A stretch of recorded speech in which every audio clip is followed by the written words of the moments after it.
Baik, Assalamualaikum warahmatullahi wabarakatuh. Pada kesempatan kali ini kita masuk di sesi mata kuliah komunikasi spiritual. Untuk sesi kali ini kita akan berbicara tentang bagaimana eh, hubungan antara komunikasi transenden. Dalam hal ini misalkan doa, ritual, termasuk juga pengalaman-pengalaman komunikasi transenden dan interpretasi terhadap pesan-pesan spiritual dalam konteks kajian komunikasi spiritual kita. Baik, mari kita mulai. Saudara, sebagaimana kita pahami bahwa dalam kajian ilmu komunikasi, komunikasi itu tidak hanya sekedar terjadi antara manusia interpersonal, tetapi juga bisa melibatkan dimensi transenden.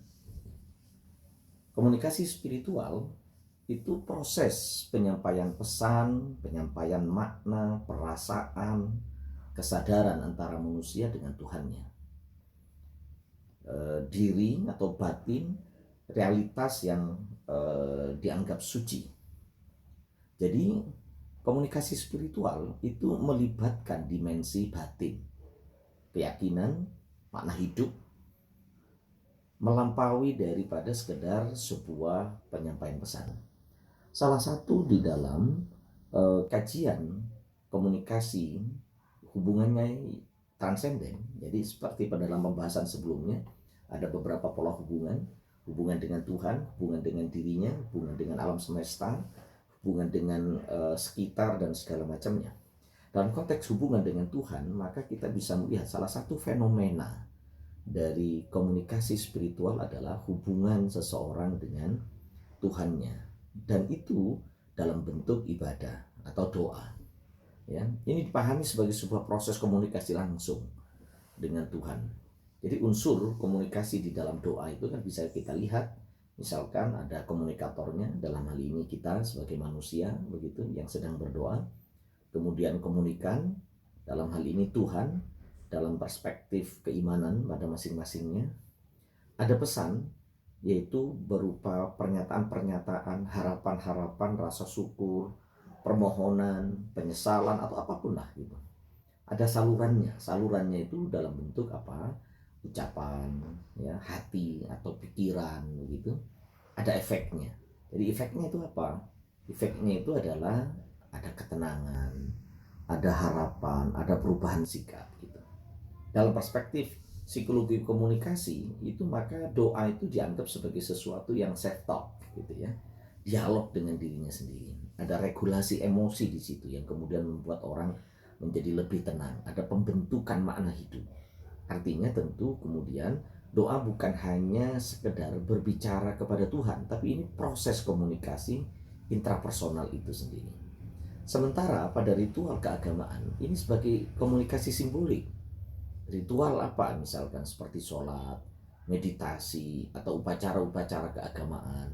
Ini bentuk komunikasi yang mempergunakan simbol, ya, gerakan atau aturan-aturan tertentu. Dalam semiotika, gerakan atau simbol itu misalnya ruku gitu kan, itu menandakan apa, memberikan makna tentang kerendahan hati. Di situ ada sujud, menunjukkan kepasrahan total misalkan, ya. Dalam semiotika juga kita bisa melihat misalkan pakaian itu ada identitas gitu ya, ada kesucian, ada tempat ibadah, menunjukkan ruang komunikasi sakral, ada waktu ritual, jadi makna spiritual tertentu. Jadi dalam konteks semiotika ini adalah bahasa simbolik untuk berkomunikasi dengan transenden, dalam hal ini adalah ilahi begitu. Jadi bagaimana kemudian hubungan doa, ritual, dan komunikasi spiritual itu? Jadi ketiganya ini memang saling memiliki hubungan yang sangat kuat. Doa itu adalah komunikasi verbal, ya, dan batin tentunya. Kemudian ritual itu komunikasi nonverbal, ya, mempergunakan beragam macam simbol. Ini simbolik gitu. Komunikasi spiritual itu kerangka besar yang itu menaungi semuanya. Ya, kemudian apa fungsi komunikasi spiritual dalam konteks ini? Doa, ibadah dan segala macam ini mengurangi tentu ya rasa stres akademik. Kita bisa melihat berbagai persoalan yang terjadi akhir-akhir ini. Ya, banyak mahasiswa yang stres, kemudian langkah terakhirnya bunuh diri di beberapa waktu yang lalu. Misalkan ada mahasiswa ya, itu kemudian loncat dari lantai sekian di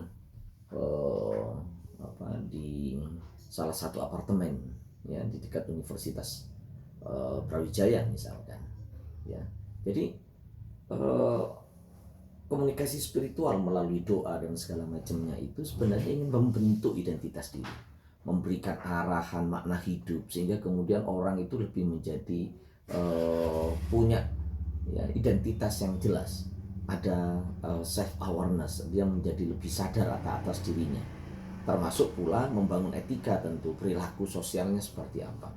Ya, kecenderungannya orang yang memahami dengan baik nilai-nilai value itu dia lebih baik di dalam berinteraksi dengan orang lain.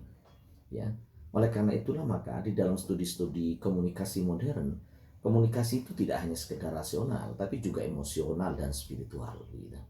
Ya, manusia kita ini sebagai makhluk simbolik, kita ini makhluk religius. Pengalaman-pengalaman religiusitas, pengalaman-pengalaman spiritual itu kemudian mempengaruhi tentang bagaimana cara orang lain itu berinteraksi dengan orang lain. Jadi ini adalah proses di mana komunikasi itu memiliki makna. Ini bagian dari praktek budaya. Ini alat untuk membentuk realitas sosial. Ya, jadi komunikasi spiritual yang bersifat transenden ini akan membangun citra diri seseorang, bagaimana kemudian dia mempersepsikan dirinya dan berinteraksi dengan orang lain. Baik, selanjutnya dalam doa, dalam kajian komunikasi spiritual dalam perspektif ilmu komunikasi, doa itu tidak hanya dilihat sebagai aktivitas religius, tapi ini sebagai sebuah proses komunikasi multidimensi. Ya, doa itu bagian daripada komunikasi intrapersonal seseorang. Ya, doa itu dialog batin, gitu. Ya, jadi kita bisa berbicara dengan diri kita sendiri. Contoh misalkan, saya harus kuat, saya tidak akan menyerah misalkan. Maka itu proses refleksi, itu evaluasi, itu peneguhan identitas. Ya. Dalam psikologi komunikasi, doa itu adalah self regulation tool. Ini adalah tools ya, alat untuk kemudian kita melakukan upaya untuk mengatur emosi kita, ya, membantu mengelola kecemasan. Mungkin ada perasaan bersalah atau mungkin juga harapan gitu. Terkadang seseorang kita ini menjadi lebih kuat ya karena kekuatan doa kita sendiri gitu. Jadi doa itu komunikasi kita dengan Tuhan gitu ya. Komunikasi kita dengan diri kita sendiri. Ya, pada saat kita menyerahkan beragam persoalan itu secara transenden kepada Tuhan. Jadi komunikasi doa itu adalah komunikasi transendental. Jadi intinya adalah bahwa kita tahu inti di dalam komunikasi spiritual itu adalah transenden itu sendiri, hubungan kita dengan Tuhan gitu. Ya, cirinya apa? Cirinya tidak ada feedback. Ya, ciri daripada komunikasi spiritual dalam konteks misalkan doa ini tidak ada feedback, ya, yang secara langsung, tidak tentu seperti komunikasi biasa yang langsung face to face atau two way communication gitu, langsung ada jawaban gitu. Ini berbasis iman, ya, berbasis keyakinan, based communication. Jadi mengandalkan keyakinan dan bukan observasi empiris, ya, tapi dirasakan gitu. Jadi feedback itu muncul dalam bentuk rasa. Jadi di saat kita berdoa, kemudian ada feedback di situ. Bentuknya apa? Rasa tenang, semakin yakin, semakin tercerahkan misalkan. Ini yang kemudian disebut dengan perceived feedback gitu. Jadi umpan balik yang itu dirasakan langsung. Gitu. Jadi doa itu sebagai produksi makna, ya, meaning making. Jadi dalam kajian fenomenologi, doa itu membantu manusia memberi makna pada pengalaman hidup, memberi makna pada apa yang dia alami, apa yang dia rasakan. Contoh misalkan di saat kita gagal ujian gitu, kemudian dimaknai, oh itu ujian dari Tuhan. Di saat kita sedang mengalami kesulitan misalkan, oh itu dimaknai ini adalah sebagai bagian dari proses pendewasaan. Artinya kemudian doa itu adalah alat komunikasi untuk menafsirkan realitas itu. Gitu. Sementara ritual keagamaan di dalam komunikasi spiritual itu bukan sekedar semata rutinitas, tapi ini adalah sistem komunikasi simbolik yang itu terstruktur. Jadi ritual itu bentuk daripada komunikasi nonverbal kita. Ya, dalam konteks komunikasi tentu tidak semua pesan itu harus disampaikan lewat kata-kata gitu. Ya. Dalam semiotika kita bisa melihat misalkan bagaimana gerakan itu sebagai sebuah pesan. Menunduk itu menjadi tanda hormat, ya. Sujud berdiri sebagai tanda bahwa kita ini kokoh misalkan. Sujud sebagai tanda kita ini lemah, gitu. Ya, diam sebagai tanda bahwa kita ini berkontemplasi. Melakukan pengulangan dalam bacaan itu sebagai tanda bahwa kita ini sedang meneguhkan atas makna. Jadi ritualitas kita di dalam bentuk ibadah, misalkan sholat atau apapun lah namanya, itu bahasa tubuh spiritual kita. Oleh karena itulah maka ritual itu juga sebagai komunikasi kolektif kita, karena di dalam kita berkomunikasi ritual kita itu tidak hanya sendiri kadang. Ya, sholat berjamaah misalkan, itu kan bagian daripada kesadaran kolektif. Jadi ada rasa kebersamaan, ada solidaritas spiritual gitu. Ya, berpuasa itu kolektif, terlebih pada saat puasa Ramadan gitu, sehingga kemudian kita bisa melihat bagaimana orang keramaian di dalam war takjil misalnya, itu bagian daripada ritualitas itu gitu. Ya, termasuk misalkan upacara-upacara keagamaan, bagaimana seseorang itu membangun makna itu secara bersama-sama gitu. Ya, jadi ritual, berbagai aktivitas ritual ibadah itu adalah repetisi makna, pengulangan, penguatan bahkan terhadap sebuah pesan. Jadi ritual itu karena dilakukan secara berulang-ulang, sholat gitu ya misalkan, itu kan dilakukan secara berulang-ulang. Ya, di beberapa misalkan di Bali itu ada upacara yang itu dilakukan berulang-ulang. Ya, itu pengulangan ya atas sesuatu, itu memperkuat pesan, itu reinforcement, memperkuat pesan di balik dari setiap ritual itu. Ibadah sholat misalkan, itu adalah pengulangan atas pesan, ada reinforcement pesan atas apa yang dibaca, atas simbol-simbol di dalam aktivitas itu, merapatkan soft gitu kan, terus kemudian rukuk bersama, patuh kepada perintah, patuh pada instruksi imam misalkan begitu ya. Itu pengulangan atas sebuah pesan untuk memperkuat pesan itu. Cuma persoalannya seringkali kita ini tidak memaknai atas setiap simbol-simbol itu, tidak memaknai atas setiap pesan yang diucap gitu, sehingga kemudian tidak mendapat reinforcement, penguatan pada diri kita. Ya, harusnya kan membentuk kebiasaan batin, ya, dan membentuk kebiasaan lahiriah itu. Jadi bacaan yang berulang-ulang itu kan harusnya menanamkan nilai. Ya, seorang muslim misalkan membaca bismillah setiap saat, baca fatihah misalkan, bagaimana kemudian kalimat yang selalu diulang-ulang itu harusnya membentuk dan menanamkan nilai kepada diri kita. Selain menguatkan batin, juga seharusnya membentuk tindakan dari makna yang diucap dari setiap pesan itu. Jadi ini latihan komunikasi spiritual yang harusnya secara terus menerus gitu. Baik, bagaimana pula misalkan doa ya itu memiliki sebuah pesan yang sangat kuat di dalam komunikasi spiritual itu. Jadi doa itu kan komunikasi isi sebenarnya. Kita mengucapkan sesuatu gitu. Apa yang kita ucapkan? Yang kita ucapkan itu harapan ya, di dalam doa itu. Yang kita ucapkan itu perasaan syukur, perasaan takut, perasaan khawatir, harapan-harapan besar gitu. Itu kan doa. Di dalam ritual kemudian kita itu kan bentuk ya komunikasi form ya, bentuk-bentuk ya. Jadi melalui gerakan, melalui waktu, melalui aturan gitu. Jadi komunikasi spiritual melalui doa, melalui uh, ritual itu sebenarnya adalah pengalaman total. Bagaimana kita menggabungkan antara isi, antara bentuk dan makna. Nah, itu harusnya memberikan sebuah dampak yang sangat kuat pada diri seseorang.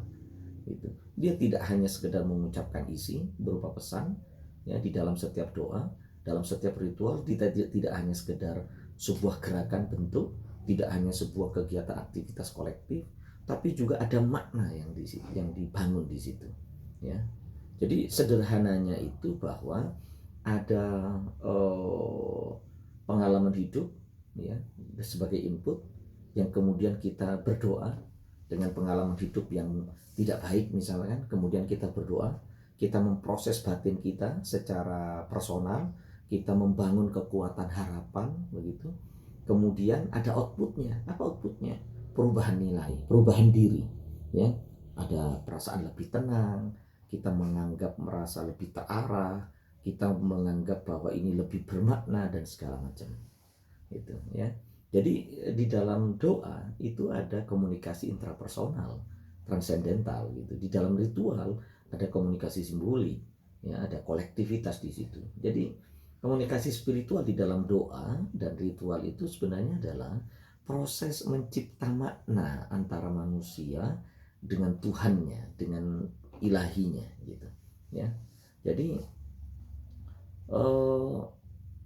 kesimpulannya bahwa doa itu adalah proses menyampaikan ya, proses membentuk makna secara batin, memproduksi pesan kita ya. Ritualitas kita itu media simboliknya ya, yang menstrukturkan komunikasi itu gitu ya, memformkan, memberikan bentuk ya, dan itu kemudian membangun kesadaran diri, mencipta makna hidup kita, menghubungkan kita ini dengan dimensi yang transenden itu gitu. Baik, kita lanjutkan. Pertanyaannya adalah bagaimana kemudian hubungan doa dengan ketenangan, dan bagaimana ketenangan itu menjadi salah satu fokus dalam kajian komunikasi gitu. Kita tahu bahwa dalam perspektif psikologi komunikasi, doa itu bekerja sebagai proses komunikasi untuk membantu mengelola pikiran dan emosi. Ya. Jadi doa itu sebagai penyaluran pesan emosional. Jadi di saat kalian misalkan seseorang sedang berdoa, itu mengekspresikan kecemasan, kita kan mengekspresikan harapan, ada mungkin perasaan takut, kemudian mengeluarkan beban pikiran.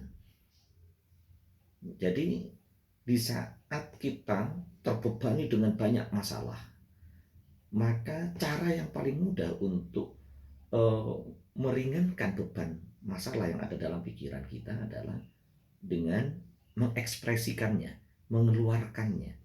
Nah, dalam komunikasi spiritual bentuknya itu adalah doa gitu. Jadi dalam teori komunikasi ini yang kemudian disebut dengan emotional release ya. Ini katarsis ini. Ya, efeknya di saat kita mengeluarkan pesan itu ya, dari beban yang sangat berat dalam pikiran kita melalui doa, kemudian menjadikan pikiran kita menjadi lebih ringan. Nah, pada saat itulah kemudian muncul ketenangan gitu. Jadi doa itu sebagai pengalihan fokus, reframing gitu. Ya, di dalam komunikasi kita tahu bahwa manusia itu memberi makna, ya, interpretasi, memberikan meaning, makna pada setiap situasi melalui komunikasi. Saat kita berdoa, ya, masalah itu, problematika hidup itu tidak lagi dilihat sebagai beban mutlak, tetapi masalah itu kemudian dianggap sebagai sebuah ujian. Masalah atau problem itu dianggap sebagai sebuah proses. Kemudian diyakini ini bagian daripada rencana Tuhan. Nah, perubahan makna ini yang kemudian disebut dengan reframing itu. ini yang membuat seseorang dapat menurunkan stres, ya, sehingga kemudian dapat meningkatkan rasa kontrol batin atas dirinya, sehingga dia tidak mudah untuk terbawa oleh perasaan yang membingungkan dan mengkhawatirkan. Stresnya menjadi lebih ringan gitu. Doa itu sebagai komunikasi dengan otoritas tertinggi, dalam hal ini adalah Tuhan. Jadi secara psikologis berbicara dengan Tuhan, dengan Allah gitu, itu memberikan rasa didengar gitu oleh sesuatu yang maha kuat. Kita merasa bahwa apa yang menjadi beban pikiran itu ada yang mendengarkan. Kalau kita mungkin malu gitu kan untuk mengekspos tentang berbagai persoalan kita kepada orang lain, kemudian dengan Tuhan kita merasa bahwa ada sesuatu yang bersedia untuk mendengarkan segala curahan itu, ya. Dampaknya sehingga muncul rasa aman, tidak ada orang yang mengetahui rahasia atas apa yang dialami misalnya, ya, menurunkan kecemasan eksistensial kita gitu, dan itu membuat kita menjadi lebih tenang, ya, di dalam menghadapi masalah seberat apapun persoalan yang dihadapi. Oleh karena itu maka doa itu mencipta ritme dan keheningan pada diri kita, ritme dan keheningan. Jadi doa itu sering dilakukan itu oleh kita, itu kan berulang-ulang, ada ritme di situ, berulang-ulang, mengulang-ulang, itu menguatkan, ya, dengan tempo tertentu, tengah malam misalkan, di suasana yang hening misalkan. Maka proses itu, proses penyusunan pesan yang seperti itu, ya, dengan berulang-ulang di waktu tertentu di tengah malam, suasananya hening begitu, itu membantu memperlambat pikiran, ya, yang kacau begitu, yang kemudian sangat fluktuatif dalam pikiran kita, membuat stres, kemudian itu diperlambat sehingga menstabilkan emosi kita yang awalnya khawatir menjadi tenang, distabilkan emosinya gitu. Saudara, bagaimana kemudian ketenangan itu menjadi fokus sebenarnya di dalam kajian komunikasi itu, ya. Di dalam ilmu komunikasi modern, komunikasi tidak hanya sekali lagi proses penyampaian pesan, tetapi bagaimana komunikasi itu mempengaruhi kondisi psikologis dan kualitas pengalaman manusia, diri kita gitu. Apa, ya, yang kemudian dengan komunikasi itu membantu kondisi psikologis seseorang itu? Contoh misalkan ketenangan, ini sebagai efek komunikasi, ya. Efek komunikasi, komunikasi itu baru bermakna apabila ada efeknya, ada feedbacknya, ya. Doa itu mencipta ketenangan, efeknya itu adalah, efek komunikasinya itu adalah ketenangan. Jadi setiap komunikasi yang punya efek gitu kan, baik itu efek kognitif, afektif. Kognitif itu berupa pengetahuan, afektif itu berupa perasaan, kemudian perilaku. Doa itu menghasilkan efek afektif utama, yaitu apa? Ketenangan gitu, ya. Jadi dalam penelitian itu ketenangan itu menjadi indikator daripada keberhasilan komunikasi spiritual itu. Jadi kalau ada banyak persoalan, sebenarnya yang terjadi itu karena lemahnya kemampuan komunikasi spiritual seseorang gitu, ya. Jadi ketenangan itu adalah kondisi ideal komunikasi.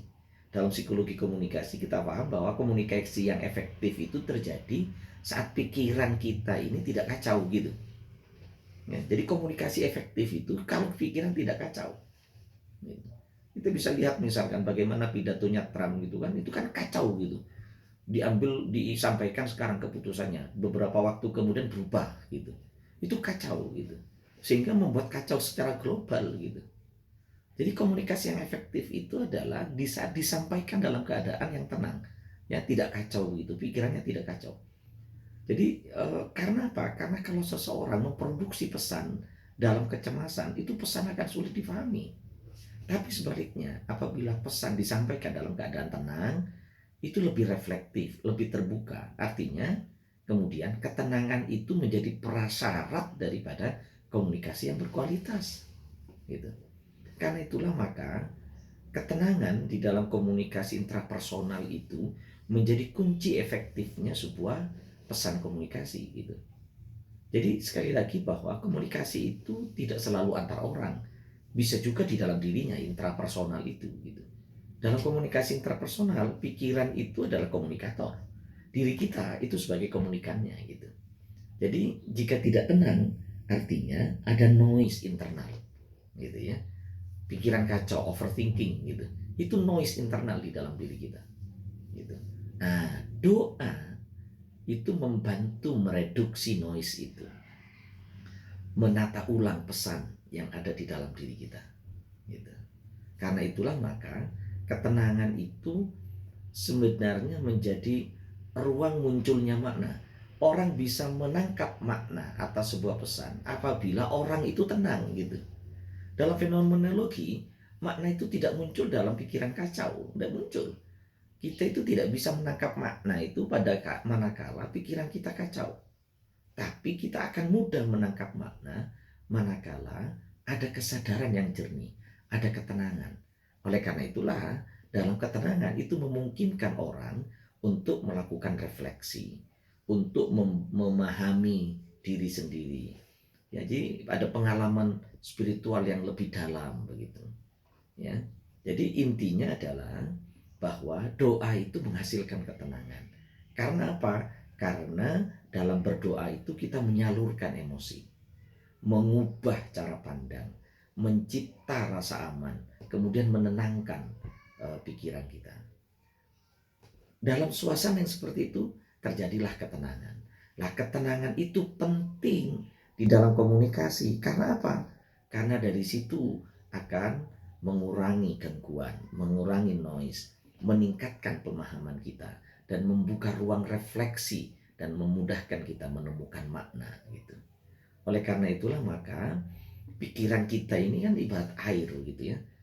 Saat kita gelisah, airnya keruh, tidak bisa melihat apa-apa. Tapi pada saat kita tenang, airnya jernih. Kita bisa melihat dasar daripada air itu. Nah, doa itu adalah proses untuk mengendapkan air itu. Ketenangan itu kondisi jernihnya air. Komunikasi dalam hal ini adalah komunikasi spiritual, itu proses di dalam melihat makna yang ada di dalam dasar air itu. Oleh karena itulah maka doa itu adalah cara yang paling efektif untuk membangun kualitas komunikasi diri kita dan kualitas kita sebagai manusia komunikasi. Semoga topik perkuliahan hari ini bisa memberikan pencerahan kepada kita, dan selanjutnya saya ingin menyampaikan beberapa tugas-tugas yang kalian nanti bisa lihat tugas yang saya berikan dan dikerjakan sebagaimana nanti saya share di Google Classroom di mata kuliah ini. Terima kasih, sekian. Assalamualaikum warahmatullahi wabarakatuh.